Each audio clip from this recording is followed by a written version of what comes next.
Здравейте, приятели! Здравейте, родолюбци! Добре дошли в канала на Целокупна България.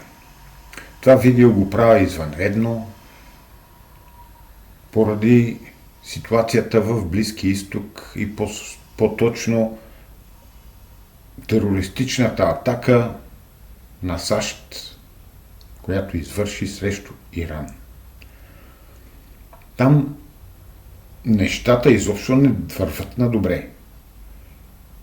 Искам само така да изкажа едно мое мнение.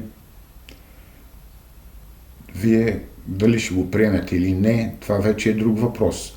Но там ако нещата загрубеят и Иран бъде принуден да ликвидира съоръженията, които пречистват морска вода,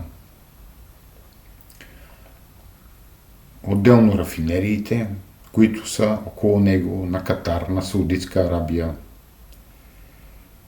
тогава нещата ще излезат извън контрол. Там хиляди, милиони ще останат без вода. Това ще бъде една катастрофа, която ние не може да си представим сега.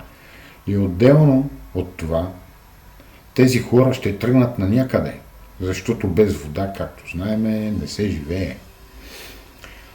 В Иран има източници на питейна вода, но в Саудитска Арабия и Катар там са зависими от пречиствателните станции, които са изградени.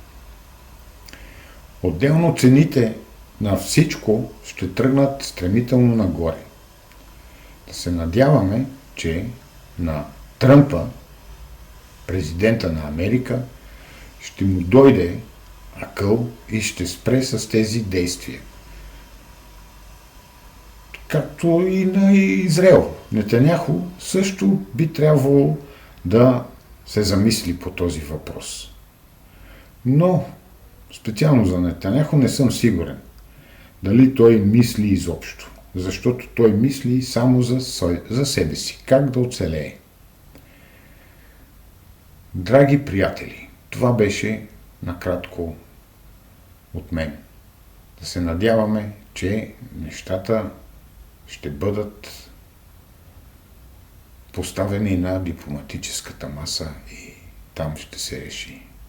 А не с оръжие, както искат американците. И по-точно президента на САЩ.